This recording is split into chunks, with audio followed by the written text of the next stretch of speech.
I know that Australia and Vietnam have a very rich diplomatic history. I think there's far more Aussie business leaders here than there are American. There's simply not enough talent in Australia to meet our needs. But we identified Vietnam very early on as a great place for IT talent. Around 50,000 IT graduates in Vietnam every year. You know, I see a lot of legacy companies, they want to go tech because that's where you get efficiencies, you drive productivity, customer experience, but it's so tough actually.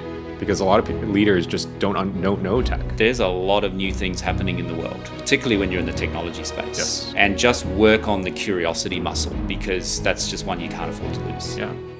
Good morning, everyone. Welcome to another episode of Vietnam Innovators. I'm your host, Hao. Thank you for tuning in and tuning out for every single week and supporting the program. Without you, this podcast would not be possible. Today's guest hails from New Zealand, although he's mostly Australian now, I guess, although I'll let him share himself. He represents NAB, which is not a bank. It's an IT company, at least here in Vietnam, as the general director, and his name is Howard Silby.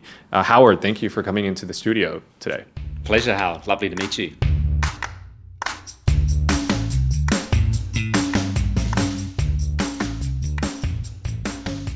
It's great to have you. It's just been 4 months into the role, or at least here in Vietnam. What have your first impressions been of this country? Would love to hear from you. Well, what a great country. Yeah. It's, absolutely loving it. First impressions, obviously, as everyone would say, the traffic, the buzz, the hustle, the food. It's just exciting to be here. And first impressions as well is what an incredibly talented workforce that the country has, and certainly from my perspective, talented workforce that NAB has. Excellent. I've been hearing NAB for many years now. Actually, one of my cousins worked there when I first moved here. I don't know if he's still there, actually. I don't talk to him about work too much, but it's rung out as a name for me as one of the top places to work for IT, especially in Vietnam.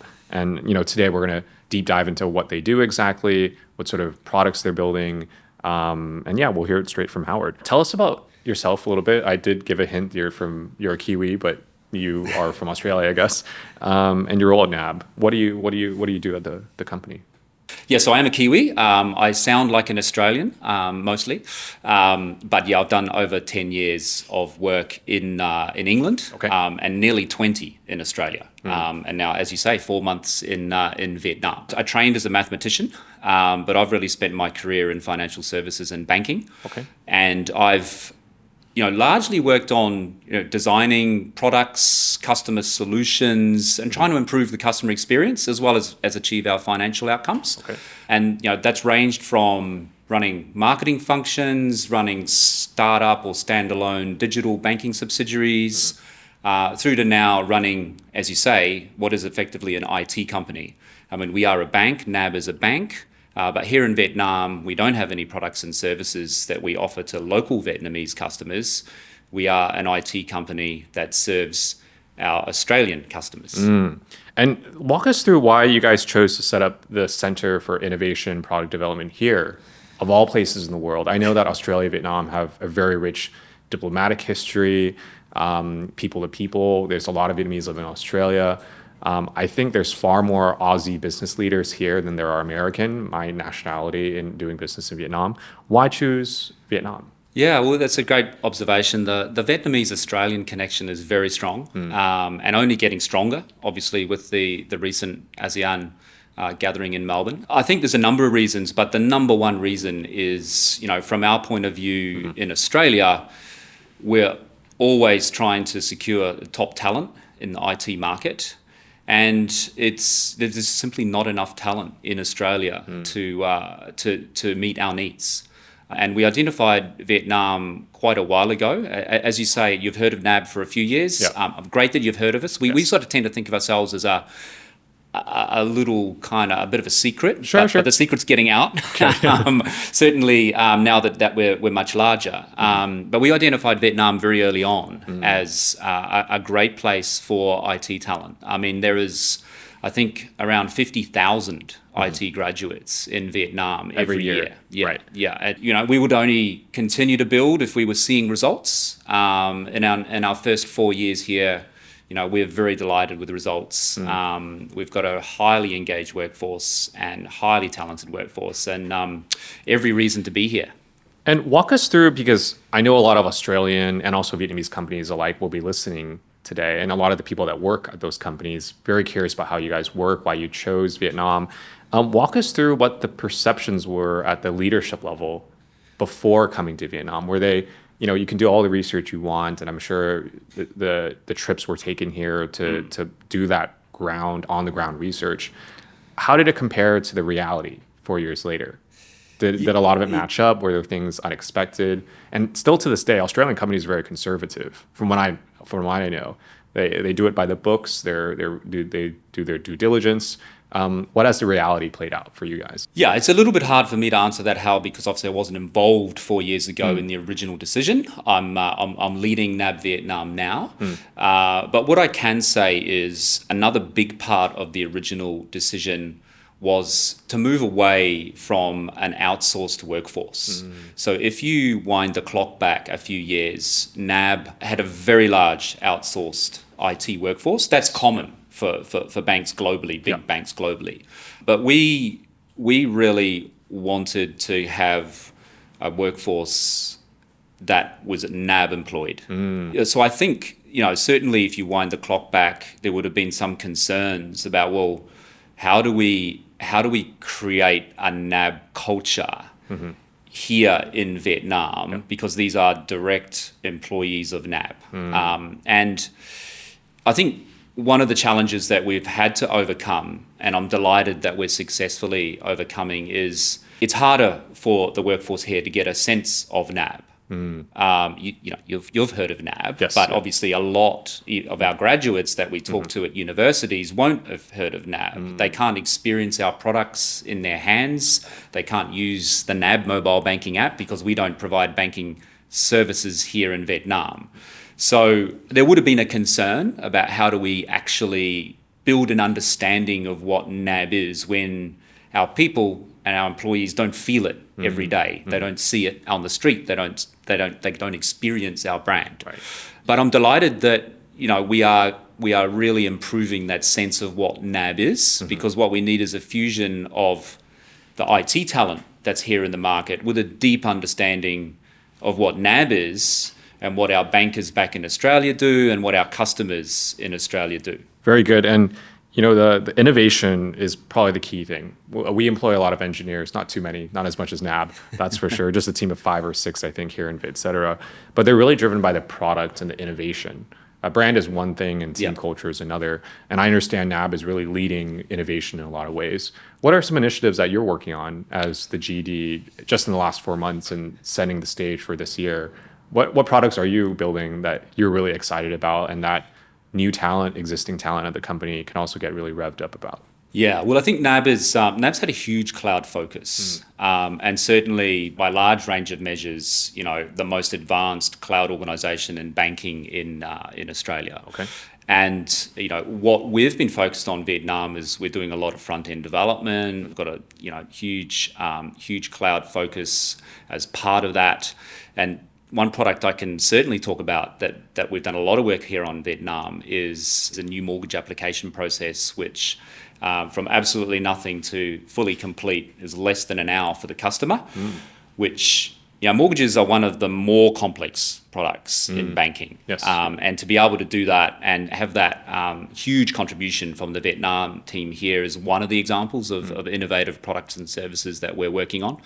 But we focus our Vietnam team really on digital front-end development, and they are doing a range of other activities as well. But you're absolutely right. We see that as where innovation in banking lies, and we've got the right skills here in Vietnam to be able to build on that. And I'd love to hear about building a global workforce because customers and teams are in Australia, teams are here. How large is the team here, by the way? It's over 1,000. Over 1,000? Yeah, it's large. We have room to expand. We are actually moving into a fantastic new building in a few weeks' time. I can imagine like a whole campus at some point down the line. We're not a campus. Okay. We're not a campus, but we have incredible A+ sort of upgraded building, and Can you share where you're moving yet? the Hallmark building. Just down the street from where we are. Okay, yeah. That's fantastic. So we've got our grand opening in a month's time. Okay. But I think coming back to the global workforce, actually the building is part of it, because it's a great way of giving our employees here a feel for what NAB is. Yeah. And we've actually, we are in India, we are in Vietnam, we are in Australia. Those are our 3 areas of focus. And what we try and do is actually, you will experience the NAB place of employment very similarly, whether you're in India, Vietnam, or Melbourne, or Sydney. Okay. So it is a big part of it. But we also were very deliberate about our location strategy. Yeah. So we know where we think the skills are in Vietnam, in India, in Australia. And, India obviously is quite different to Vietnam in the sense that there have been many global banks there for decades.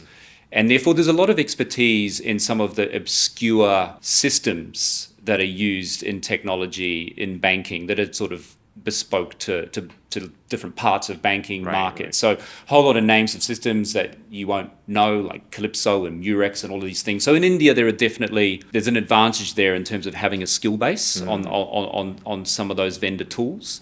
Whereas in Vietnam, we can be a bit more focused on really modern digital technologies, and obviously we do that in India and Australia as well, but that's our real strength and sweet spot here in Vietnam. So an engineer or a product manager who wants exposure to the most cutting edge financial technologies, a lot of it can be discovered at NAB, it sounds like. And they can be discovered at NAB Vietnam. Okay, NAB Vietnam specifically. At Vietcetera, let's say, for example, we're also very digital. You can't really see or touch. I mean, you can go on the website, of course, and the YouTube and all that. One of the big things that we've really succeeded at, I guess, in a way, is having this multi-language workforce. The ability to work with clients and partners that are around the world. I just had a funny conversation this morning with a client from Switzerland, and whenever we have a call with them, it's like you have this like Italian accent, all in English, of course, Italian, then Vietnamese, and then Australian, and then Japanese is thrown in there. And my account director is like, "Oh my God, Hal, this is really tough," because Vietnamese grow up with American pop culture, so they know the accent of American very well. When you throw in like 5 at the same time, it gets a bit messy, but it's also fun. You don't have these opportunities to work with real people from around the world in different ways. Has that influenced how the NAB culture works, especially from the Vietnam team? I mean, India and Australia, and there's ethnicities within those two countries as well. I'd love to hear what you think about that. I mean, look, we do provide English language training as part of our employment proposition. It is important for us that a certain standard of English is met. I mean, even if you are spending all your time coding, and clearly we're almost exclusively an engineering workforce. It's also incredibly important that you understand the product, you understand the customer, you understand the experience back in Australia. It's hard to do that without having some English proficiency. And it's also hard to understand the requirements from our Australian teams or develop new requirements, because we want to innovate here too, but then articulate those back to Australia. Without having a degree of English kind of proficiency. I mean, it's a big plus, because I see a lot of teams here, especially outsourced teams, they're kind of removed from the need of needing to work in English, or at least even bilingually, let's say. I think the best engineers and the best talent, they want to be challenged, not just at the coding, but like, communication and building products. And that's been my experience, at least, working with teams that push themselves, not just at the technical side. That's fantastic. Great.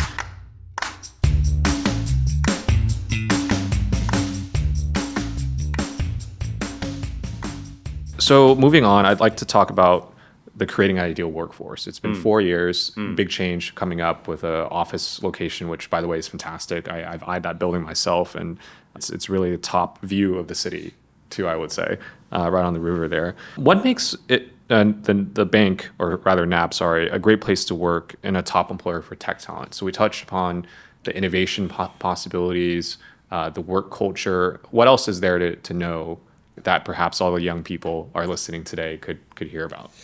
It's funny you use the phrase "great place to work" because we won that award last year, as well as the Fast Company Award. So definitely, we want to position ourselves as an employer of choice. There's a number of aspects to that. I mean, we are a tech company, so we provide an environment that I think engineers, enjoy and want to be at. We obviously clearly provide flexible working practices as well, although we do encourage, certainly some of the week our people need to be in the office. But we have a great setup even in our old office, let alone the new one, in terms of fun environments, plenty of ability to socialize and game and do things in the work environment. Okay. But we also have a really strong focus on diversity, which I think is really important to have a cohesive and well-rounded culture. So, as part of our employment proposition, first of all, we start at the graduate level. So we've put several hundred interns through, and we have dedicated programs broadly for interns that are graduates, but also dedicated programs for female interns. And that diversity is something that we're proud of. We've still got a long way to go in our workforce, but we're running at well over 20% female workforce in an industry, particularly the software engineering industry here, that is still unfortunately sitting at well below 10% in terms of profile. So that's important to us. We actually have a majority female leadership team in Vietnam, as it happens, which is fantastic. And I think we also encourage all aspects of diversity. So I think that is part of our employment culture that I'm very proud of. Our company is about 50-50 down the middle-ish. Leadership team is all women, with the exception of me. I work with a lady from Haiphong, for instance. I work with people that have families and kids. Talking about diversity, it's also like socioeconomic and age group, let's say. A lot of startups are all like young people without any other obligations. Well, we are pretty young, but you are pretty young too. I'm the old guy. You're the oldest? Okay. Yeah. But no, that's right. There's many aspects of diversity that we're encouraging here. And I wanted to mention on that point too, because someone that has historically only worked at startups, that being me, and a lot of tech teams as well. One thing I found really refreshing is working diversity, let's say age. The two executives on my team, they both have families. And as a result, the way that they take care of things are much more well thought out, I would say, than let's say, someone that is also my age. I'm in my early 30s, by the way, with no family, so let alone no dog. I'm thinking about getting a dog, but it is really fascinating in terms of my own personal development to have that kind of exposure as well. So it's great to see that you guys think about diversity in all different ways. It's really critical, especially in tech environments in Vietnam. Absolutely. A lot of young people, again, not a bad thing, but you have to have that mature leadership and diverse perspective to get more from your teams. I think that's been really valuable and understated, I guess you could say. How would you describe the work environment? Like, what's the day-to-day of a you got the stand-ups and you have the scrum testing and you have the all that kind of stuff. Walk us through a typical day for you or anyone else. My workday is quite different for a lot of our engineers. So, but clearly, we embrace modern agile practices in terms of how we're developing solutions for our customers and for our bankers. So a lot of the usual agile rituals that you would expect. It's a really buzzy work environment. It's not uncommon to see large groups of people huddled together, impromptu, solutioning a problem, and I just love it. I've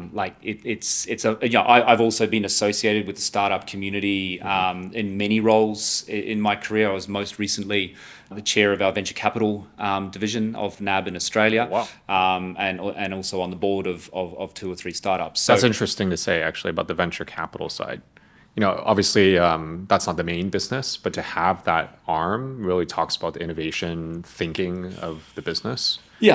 Because, you mentioned before you moved from outsourcing to an in-house model. That's a big commitment. Absolutely. And a lot of outsourcing firms or banks, they're afraid to make those changes because of the competency, because of the knowledge of tech building. I see a lot of legacy companies, they want to go tech because, that's where you get efficiencies, you drive productivity, customer experience. But it's so tough, actually, because a lot of leaders just don't know tech. But to have built a workforce of 1,000 that means you know something, hopefully. Yeah, look, I think it varies. It's Yeah. interesting, obviously we've got lots of fintech startups globally, and Vietnam's a thriving Yes, fintech yeah. community, as well as Australia and New Zealand. Interestingly, I think it's kind of hard for some of the small and mid-sized banks to get this sort of direct tech employment balance right. So it's understandable, I think, that a lot of them do rely on outsourcing and service partners for that type of work. There's a certain scale you probably need to be at, in my mind, to make this work really well. And NAB is a very big bank. I mean, I haven't checked recently, but we've always been sort of within the top 20 or 30 sort of market capitalization banks in the world, and we've got the scale where we can do that. And then there's just a question of, obviously you can continue with outsourcing and sort of technology service providers. We took the decision many years ago to start building a much larger in-house workforce and forge our own paths with respect to cloud. And we're very delighted at how that's worked out for us. But you're right, it's a big step. I like to talk about these things a lot across different types of industries, because a lot of business leaders that don't have the technical expertise, or the industry is not a technical one necessarily, some have super thrived and they keep pumping investment into it, and others have maybe not. And it's an evolving case, especially in Vietnam. So very cool. I'd love to hear about learning and development. This is something even my company and many companies in Vietnam struggle with. When you're small, we're 60 full-time staff. Like, what does that even look like? You need to prioritize things like survival and growth, but you need to have a long-term view on people as well. Yeah. How do you guys see that in an environment where, at 1,000 people, you have structure, you have leadership? What is a typical, not a typical, but what does the program look like at NAB? Yeah, well, it very much starts at the graduate level. We are hiring, very large numbers of graduates each year. We have put several hundred people through our Star Camp and We Camp internships. So it starts there, and we have dedicated training programs for 3 months for all of our more junior employees, and then obviously ongoing training for existing employees as well. We're well supported by AWS and Microsoft from the point of view of cloud training. That's on the technical side. I'm also really proud that in terms of actual banking knowledge, we've got over 100 of our employees here that have gone through what's called sort of CQIB, which is a chartered qualification in banking provided by FINSIA, which actually means that they've taken exams and effectively sort of developed quite detailed banking knowledge, and a lot of that has been tailored for the Australian market. So, we've got that perfect combination of deep technical training and upskilling, as well as understanding banking, which is so vital to developing really good products and services. And then from then on, it's about providing career pathways and making sure that people can see if they want to move from different engineering roles. They could also move into solution architecture, or there's a whole range of career pathways that we want to make available for our people. I just thought of 2 possible ways, and I'm not sure if you're doing it already, but I'm sure there's a lot of knowledge exchanges happening from experts in India and Australia with the Vietnam teams. Yeah. I'm sure that happens a lot. Yeah. Like our team, we just had an expert come in to do a workshop, but that was a bit spontaneous, not really structured, and we don't have those in-house experts necessarily. So I imagine that's a big program as well. Yeah, we send our people to Australia and occasionally to India as well, and certainly vice versa. So at any one time, it would be not uncommon to find up to 10 kind of visitors here at any one time from Australia on different in different parts of the Vietnam operation. That's so awesome. Okay. That's exciting for our people as well, to be able to go to Australia and sort of get that in-depth experience from Australian teams and bring it back, and vice versa. I'd love to talk about perhaps like social impact a little bit. You mentioned helping to nurture young talent. The pipeline is in the hundreds for at least interns, and some stay, some go, but they always have that legacy of NAB with them in a way. Yeah. Walk us through what that looks like and how perhaps at the early stage of their careers they could benefit from being an intern at NAB. What does that program look like?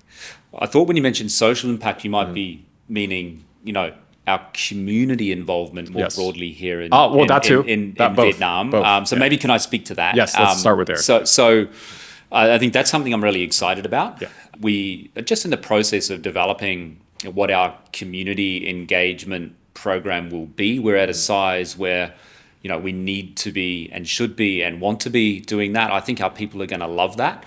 Myself personally, I'm on the board of a charitable foundation in Australia which provides fresh water and sanitation services around the world. Okay. And I'm super excited about doing some Vietnamese projects with them, so I can merge my one of my sort of other directorships with this role. Okay. So I think we're keen to make sure that life at NAB Vietnam is not just about coding. It's about how can we have a community impact as an increasingly large part of the community here. We've got a presence in Ho Chi Minh, obviously a small presence in Hanoi as well, but we also want to make an impact more broadly in some of the more needy areas around the country. I was just speaking with the chairman of Thu Duc City, which is where your new office will technically be, just across the river from Ho Chi Minh City. And now that I think about it, you must be one of the largest employers in Thu Duc City too. I don't know exactly, but 1,000's a lot of people. And there's not that many towers in Thu Duc City right now. So that's a huge potential community contribution you can make. Actually, I go on a morning run almost every day between here, where we are now, which is Empire City, to the Hallmark. That's a good thing about District 2. It's a bit easier to do some running. So I'm looking forward to that too. Yeah, and there's that whole riverbank, which is now very beautiful. It's called the Sunflower Park, in case you haven't checked it out yet. And I'm just imagining with 1,000 people, there's that beautiful plaza right across the street from you as well. There's a lot of things you can do. So anyways, just planting ideas. You've reminded me that as part of our company trip last year, which we love doing with all our employees, one of the activities was for everyone to go on a company run. I'm not sure that was the most popular choice of activity, so we're rethinking that one for this year. No, it's a great spot. We will be very significant citizens there. But it's not just about the place we work. Obviously, we're citizens of Vietnam as a country, and want to contribute as best we can.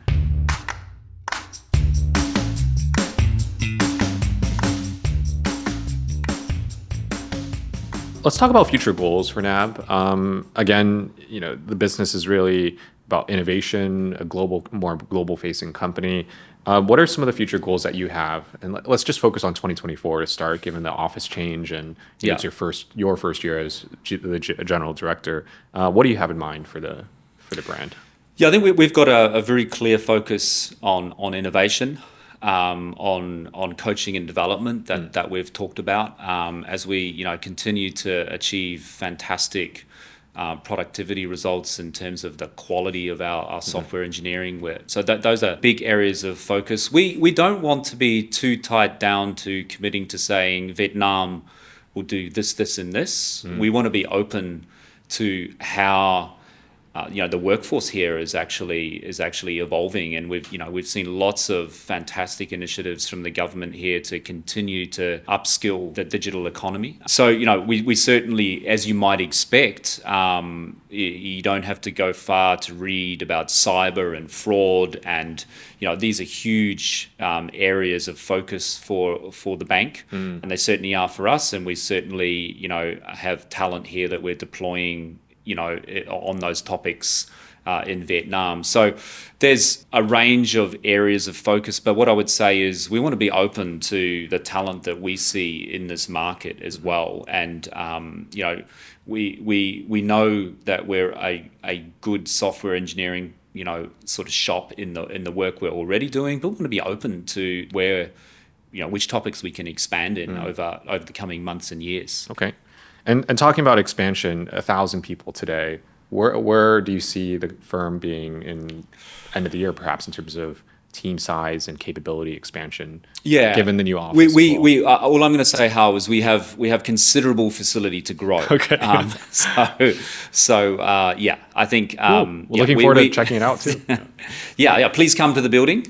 We have considerable, ability to grow, and we certainly know there's the talent here that we've seen onboarded in the last year or two to just continue that trajectory. Very good. For those of you that don't know, Hallmark is in Tuduk City, the tower, NAB's new home, future home, and it really is fantastic building. So go check it out yourself. Do need to stress that we are in Hanoi as well. So for those watching the podcast, it's not just all about Ho Chi Minh. Okay, very good. Hanoi as well. Howard, I always like to end the podcast with one additional question. So we have you here today to share about NAB, but also about financial services, technology building. It's an IT business. Yes. You're an expert in that space. So my question for you is, what are you not an expert in, but that you would like to learn more about? So the purpose of this podcast is to help inform business leaders, executives, young career ambitious folks to learn more about something from business leaders across industries. What would you like to know more about to make your job better and more effective? I'm struggling to think of the work-related thing that I want to Personal know more about. But the first thing, for whatever reason, that came into my mind, the thing that I would like to be able to execute more on is karaoke. Because I am the world's worst singer. Okay. Open public admission. Yeah. So, if you're asking me what would I wish I could do that I can't do and never will do, because I think there's just there's a certain genetic. Have you been invited too many times? It's just traumatic. Okay. So in my personal, context, that's the first thing that came to mind. How, in a business context, all I would say is, remain curious, that the world is changing fast. And, I'm an old guy. And the thing I try and work really hard at is making sure that I've got a really diverse, set of people that are influencing me and encouraging me, inspiring me, educating me. And being open to the fact that there's a lot of new things happening in the world, particularly when you're in the technology space. Yes. And just work on the curiosity muscle, because that's just one you can't afford to lose. Yeah, that's fantastic. Great little tip there. And about the karaoke thing, I can't help you, but maybe I can have a karaoke expert on the podcast at some point. That's something very traumatic for me too. I've been invited too many times and keep denying it. Well, anyways, thank you so much, Howard, for your sharing. And for those of you tuning in, if you're curious about NAB Vietnam, check out the link in the description. We'll share more about the podcast there, or rather NAB Vietnam. And if you're curious about just working there, please reach out to Howard or his team or anyone on LinkedIn. I'm sure they'd be happy to hear from you, and mention the podcast as well. Howard, thank you for joining the program today. It's been a pleasure, and I hope to see you on a run at Tuduk City. I reckon you will. Yes, pleasure. We'll be there on the same side. So thank you so much, and hope to have you back in a couple years or even sooner to hear about the progress of the firm. Thank you so much. Thank you so much, everyone, for tuning in for another episode of Vietnam Innovators. We'll see you next time. Bye-bye.